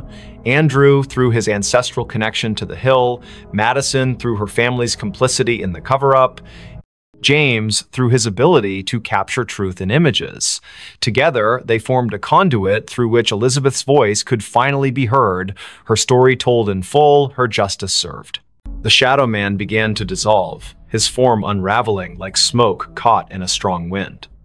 "Too late," he whispered, fragments of his essence dispersing into the ether. The truth cannot be contained. The house around them started to collapse, folding in on itself as centuries of lies unraveled. Through the destruction, Elizabeth emerged, not as a ghost, but as a manifestation of collective memory given form. Her eyes held all the sorrow of her age, yet also a spark of hope newly kindled. The storm broke as suddenly as it had begun, leaving behind an eerie calm. Number 17 Pinckney Street stood intact once more, its windows dark, and its for sale sign swaying gently in the evening breeze. Andrew, Madison, and James found themselves standing on the sidewalk, drenched and disoriented but whole. The whispers had ceased, replaced by the natural sounds of a city recovering from a summer storm. Lightning flashed one last time, illuminating the hilltop where Elizabeth had stood so long ago. For a brief moment, they thought they saw her silhouette against the darkening sky, her hand raised in farewell. Life in Boston returned to normal, though those who had been touched by the supernatural events carried their experiences like scars, invisible to others, but ever present in their minds. Andrew devoted himself to preserving local history, ensuring that stories like Elizabeth's would never be forgotten again. Madison worked to uncover other buried truths in her family's past, determined to break cycles of silence and denial. James continued taking photographs, but now his lens sought to capture not just images, but essences, the intangible elements that made people who they were. On quiet summer evenings, when storms gathered over the city and the wind whispered through the ancient trees, some claimed they could still hear Elizabeth's voice. Not demanding vengeance, not seeking pity, simply reminding those who would listen that truth has a way of emerging, no matter how deeply it is buried. And sometimes, when passing number 17 Pinckney Street, particularly sensitive souls might catch a glimpse of movement in an upper window or feel a gentle touch on their shoulder, accompanied by the softest of whispers, "Thank you." The story of Elizabeth Hargrove became legend in certain circles, a cautionary tale about the dangers of ignoring injustice and the power of collective memory. Her name appeared in historical records, her story told in museums and walking tours. Yet those who had truly known her, Andrew, Madison, James, understood that her presence lingered not in these official accounts, but in the spaces between them. In the moments when the world seemed to hold its breath, when shadows fell just a little too deep, when the wind carried voices from another time, Boston continued its march forward, oblivious to the thin veil separating past from present. Summer storms still rolled in from the Atlantic, lightning still illuminated the gold dome of the State House. Children still played in the shadow of Copp's Hill, unaware of the tragedy that had unfolded there so long ago. But somewhere, in the fabric of the city itself, Elizabeth's story continued to resonate. A reminder that some truths refuse to be silenced. Some voices continue to breathe long after their bodies have turned to dust.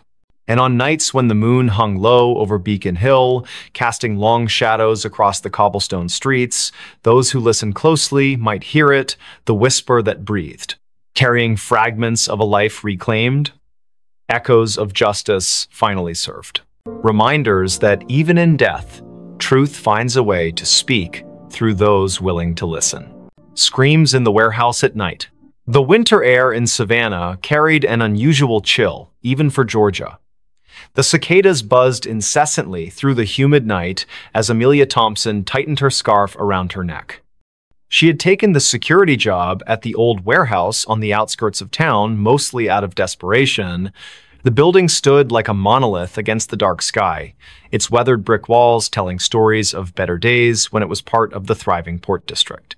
Liam Allen, her partner for the night shift, leaned against their patrol car while chewing absent-mindedly on a toothpick. "Third week, and you're still jumpy," he said with a smirk that didn't quite reach his eyes. His attempt at casual conversation couldn't mask the tension in his voice. They both knew something wasn't right about this place. Every night brought new sounds from within the warehouse's walls, sounds that shouldn't exist in an empty building. As they approached the main entrance, Amelia noticed the padlock looked different somehow. The scratches around the hasp seemed fresh, though she could have sworn she'd checked it thoroughly just hours before. Liam must have seen her hesitation because he placed a hand on her shoulder. "Probably just kids messing around again," he said, but his words lacked conviction. Last week, they'd found graffiti inside that definitely hadn't been there during their previous rounds. The heavy metal door groaned in protest as Liam pushed it open. The smell hit them immediately, damp concrete mixed with something metallic that made Amelia's stomach churn. Their flashlights cut through the darkness, revealing rows of empty pallets and dusty machinery. The air felt heavier inside, pressing against their lungs with each breath. Somewhere deep in the shadows, water dripped methodically. Drip, drip, drip. They started their usual patrol route, boots echoing ominously against the concrete floor. Amelia couldn't shake the feeling they were being watched. The security cameras mounted high on the walls provided little comfort. Their red lights blinked steadily, but she knew from experience how unreliable they were. Half of them were either broken or showed nothing but static-filled images on the monitor back at their station. "Did you hear that?" Amelia whispered suddenly, grabbing Liam's arm. A soft scraping sound had come from somewhere behind the rows of shelving units. It sounded like metal dragging across concrete. Slow, deliberate. Liam raised his flashlight, the beam trembling slightly despite his best efforts to keep it steady. "Probably just rats," he muttered, though neither of them believed it. The sound came again, closer this time. Closer. Their radios crackled to life without warning, making them both jump. Static filled their ears for several seconds before a distorted voice broke through. "Help me." The transmission ended abruptly, leaving only silence in its wake. Amelia and Liam exchanged a worried glance. That section of the frequency belonged to local emergency services, not their security channel. They should never have received that transmission here. The temperature seemed to drop several degrees as they continued deeper into the warehouse. Their breath formed visible clouds in the beam of their flashlights. Something moved in the corner of Amelia's vision. A shadow too large to be a rat, darting between support columns. When she turned to look directly at it, there was nothing there. Just empty space and more shadows that seemed to stretch longer than they should. Liam stopped suddenly, causing Amelia to bump into him. He was staring at something on the floor ahead. At first glance, it looked like oil stains, but as they moved closer, the metallic smell became overwhelming. Blood. Fresh blood leading toward one of the loading docks. The trail glistened wetly in their flashlight beams, ending abruptly at the edge of a large pool that hadn't been there during their last pass through this area. Neither of them spoke as they followed the path, their footsteps careful and measured. The loading dock area proved even colder than the rest of the warehouse. Condensation formed on every surface, dripping steadily from the ceiling beams. What appeared to be claw marks scored deeply into the concrete floor, radiating outward from the blood pool like some terrible flower blooming in reverse. Amelia's radio crackled again. This time with no discernible words, just a rising and falling electronic whine that set her teeth on edge. She fumbled to turn it off, but found the volume control unresponsive. Something heavy shifted in the darkness above them. The sound of movement came from the catwalks high overhead, accompanied by a low, guttural growl that reverberated through the metal structure. Liam's flashlight beam swept upward, catching glimpses of movement too fast to track properly. Whatever it was up there moved with unnatural speed, darting between support beams with impossible agility. The growling grew louder and closer. Amelia's training screamed at her to retreat, to get away from whatever was hunting them in the dark. But something else held her rooted to the spot, a primal curiosity mixed with terror that froze her muscles. The blood pool began to bubble softly, tiny crimson bubbles forming and popping with sickening sounds. From the corner of her eye, she saw shapes moving in the darkness beyond the loading dock doors. Too many shapes to count. The attack came without warning. One moment they were scanning the catwalks, and the next, Liam was gone. His flashlight clattered to the ground, rolling away into the shadows. Amelia heard his muffled scream cut short as something massive dragged him upward into the darkness. Her own scream caught in her throat as she backed away, tripping over her own feet in her haste to escape. The thing on the catwalk let out a triumphant roar that shook dust from the ceiling. She scrambled backward, her flashlight beam dancing wildly across the warehouse floor. More figures emerged from the shadows now, surrounding her. They moved with jerky, unnatural motions, their forms humanoid but wrong somehow, too tall, too thin, their limbs bending at impossible angles. The largest figure, presumably what had taken Liam, dropped down from the catwalk with a deafening crash. Its eyes glowed faintly in the darkness, fixing on her with predatory intelligence. The cicadas outside had grown louder, their buzzing almost deafening now. Amelia realized with growing horror that their pattern matched the rhythm of the creature's movements. Each step it took toward her synchronized perfectly with the insect's chorus. The other figures began to circle her, closing in from all sides. Their breathing sounded wet and labored, like liquid being forced through cloth. She pressed herself against a stack of pallets, searching desperately for an escape route. A sudden noise from the office area caught everyone's attention, the distinctive sound of someone trying to force open a window. The creatures hesitated, their heads snapping toward the disturbance with unsettling speed. Amelia seized her chance, diving between two of the smaller figures and sprinting toward the main entrance. Behind her, she heard snarls of frustration as the creatures debated whether to pursue her or investigate the new intruder. Her radio crackled to life again, this time with perfect clarity. "Run!" a woman's voice shouted urgently. "Get out while you still can." The transmission cut off abruptly, replaced by more static. Amelia didn't question it. She poured everything she had left into reaching the exit. As she burst through the heavy metal door, the cold night air hit her like a slap. The cicadas fell silent all at once, creating an eerie void where their buzzing had been moments before. Standing by their patrol car was a young woman, probably in her early 20s, dressed in tattered clothes and bleeding from multiple wounds. Her eyes widened when she saw Amelia emerge from the warehouse. "You shouldn't be here," she whispered hoarsely. "None of us should be here." Before Amelia could respond, the girl collapsed to her knees, pointing weakly back toward the building. "They're coming." True to her warning, the warehouse doors slammed shut with enough force to rattle the entire structure. The windows on the upper floors began to glow with an unnatural light, pulsing in time with the now returning cicada chorus. Shadows moved behind the glass in ways that defied physics, stretching and contorting until they seemed to press against the very fabric of reality. Amelia helped the mysterious girl to her feet, noticing for the first time these strange symbols carved into her arms. "We need to move," the girl insisted, pulling Amelia toward the car. "They'll be spreading soon. They always do after a feeding." Her words sent chills down Amelia's spine, not least because she realized dawn was still hours away. The temperature continued to drop, frost forming on nearby surfaces despite the humid air. The warehouse seemed to pulse with malevolent energy, its walls expanding and contracting like living tissue. As they reached the patrol car, Amelia risked one last look back. Dozens of glowing eyes stared out from the warehouse windows, watching them with obvious hunger. Something massive moved behind the glass, its silhouette too large to be contained within the building's walls. The girl shoved her into the passenger seat, taking the wheel herself with surprising strength.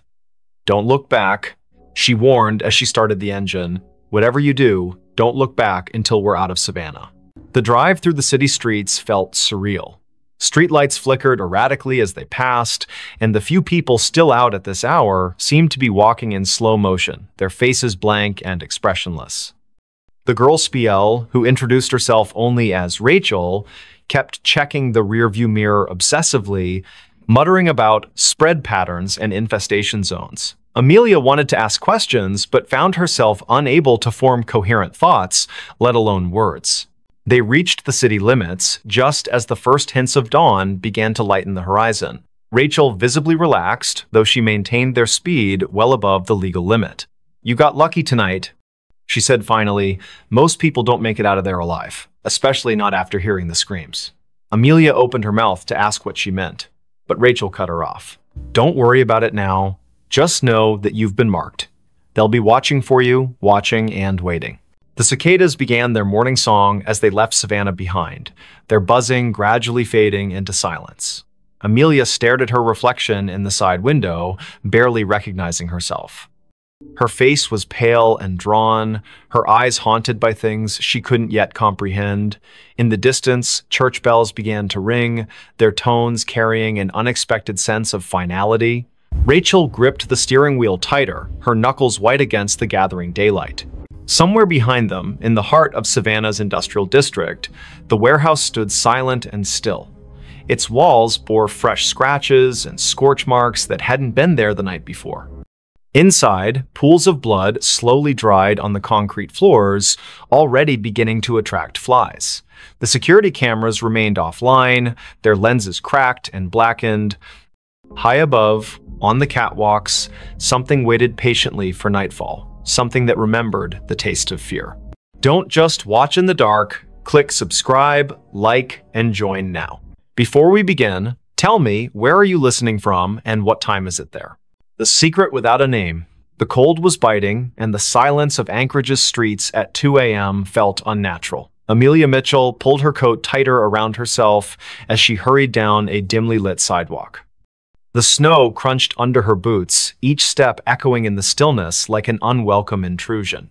She shouldn't have been out here this late, but something about the call from Sophia Miller had made her stomach churn, a desperate voice pleading for help before the line went dead. Amelia's breath came out in visible puffs, quickening with every second that passed. Her gloved hands tightened around the strap of her bag as she turned onto Sophia's street. It was eerily empty. The kind of emptiness that didn't feel right even for a place buried deep in winter. Streetlights flickered above, casting long shadows on the snow-covered ground. The houses here were mostly dark, their windows staring blankly into the night, except for one, a faint light glowed behind closed curtains at the end of the block. That must be it, she thought, her heart pounding harder now. Sophia lived alone, always insisting she liked the quiet solitude of Anchorage winters. But tonight, there was no answer when Amelia knocked on the door. She tried again, louder this time, her knuckles rapping against the wood with urgency. "Sophia? Are you there?" Only silence greeted her, broken only by the distant hum of power lines swaying in the wind. She reached for her phone to call again, but just as her thumb hovered over the screen, she heard it a faint creak from inside the house. It wasn't enough to dismiss as settling wood, it carried weight, purpose. Amelia hesitated, then pressed her ear closer to the door. Another sound followed, softer but unmistakable, shuffling footsteps, moving away from where she stood. "Sophia?" she called again, her voice trembling. No response. Just the oppressive silence pressing back against her words. Then, without warning, the doorknob began to turn slowly. So slowly, it seemed deliberate. Amelia stumbled backward, nearly slipping on the icy steps leading up to the porch. Her pulse roared in her ears as the door swung open wide, revealing nothing but darkness beyond. There was no one there, not immediately anyway. But as Amelia forced herself to peer inside, she noticed something odd, a trail of wet footprints leading further into the house. They weren't hers. They couldn't be. She hadn't stepped inside yet. And they weren't fresh either, not entirely. Some parts of the prints gleamed with melted snow, while others looked older, partially dried and smeared as if someone or something had walked through days ago but left traces that refused to fade. Against her better judgment, Amelia stepped inside. The warmth of the house hit her instantly, though it brought little comfort. Something about the air felt wrong, stale, heavy, as if it hadn't circulated properly in weeks. She glanced around the living room, taking in the familiar clutter of books and photographs scattered across shelves. Everything seemed normal, until she saw the photo frame lying face down on the coffee table. She picked it up cautiously, turning it over. It was a picture of Sophia smiling brightly next to Jackson Cole, her boyfriend or ex-boyfriend, depending on who you asked. Their faces were scratched out violently, gouges cutting through the glass like angry scars. A chill ran down Amelia's spine. This wasn't random vandalism. Someone had done this deliberately, methodically. Before she could process what it meant, another noise caught her attention, a low scraping coming from somewhere deeper in the house. It sounded like nails being dragged along a hard surface, slow and rhythmic, punctuated by pauses that somehow felt more menacing than the sound itself. Amelia swallowed hard, clutching her phone tightly in her hand. She considered calling the police, but what would she say? That she broke into her friend's house because of some creepy noises? They'd think she was crazy. Instead, she moved cautiously toward the hallway, following the sound despite every instinct screaming at her to leave.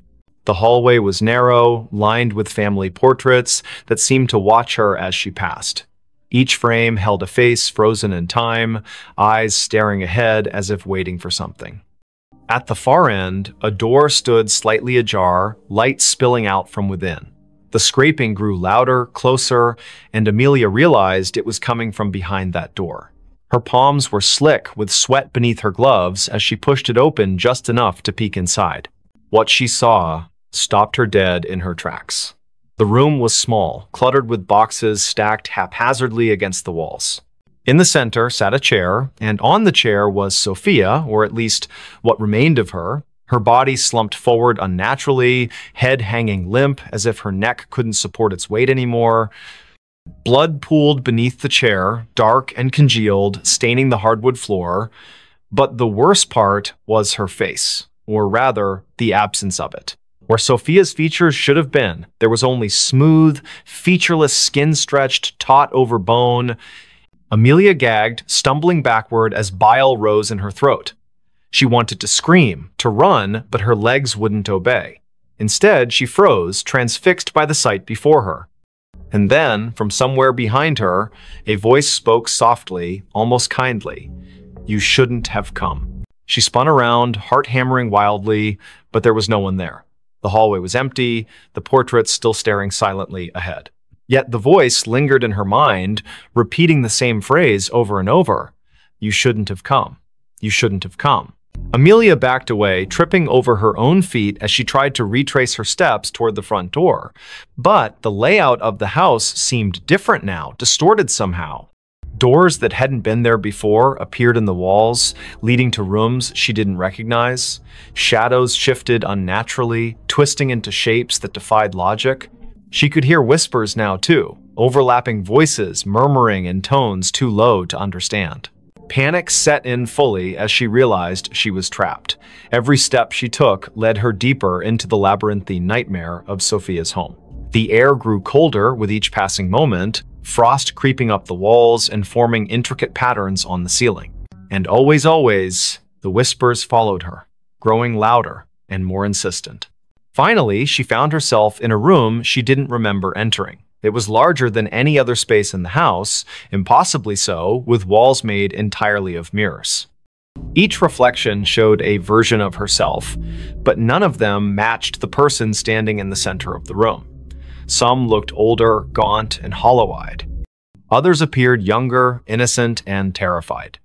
One reflection wasn't even human. It was a twisted, monstrous figure with elongated limbs and a mouth full of jagged teeth.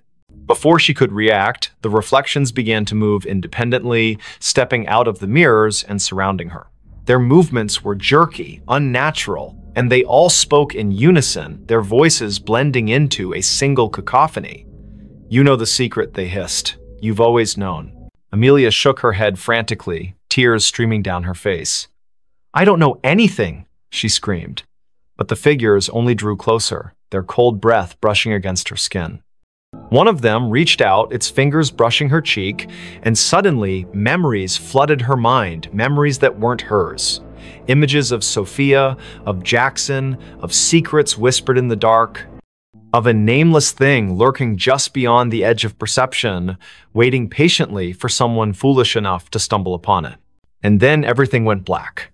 When Amelia woke, she was outside again, lying in the snow. The house was gone, replaced by an empty lot surrounded by trees. Her phone buzzed in her pocket, and she fumbled to retrieve it, hoping desperately for some explanation. There was a text message from an unknown number containing only 3 words: "Tell no one." She stared at the screen, her hands shaking uncontrollably. Somewhere in the distance, she heard laughter, soft, childlike, and utterly devoid of joy. The whisper that never opened. It was 3 in the morning when Lucas Bennett first heard the sound. A faint whisper carried by the icy wind that swept through the narrow streets of Los Angeles. The city was unusually quiet for a place that never slept, its usual hum of life replaced by an unsettling stillness. Frost clung to the palm trees lining the sidewalks, their leaves glistening under the dim streetlights. Lucas had been walking home from his late shift at the diner when he noticed it, the whispering that seemed to follow him wherever he went. He pulled his jacket tighter around himself, trying to shake off the chill that wasn't entirely from the cold. The whisper grew louder as he passed an alleyway between 2 old brick buildings.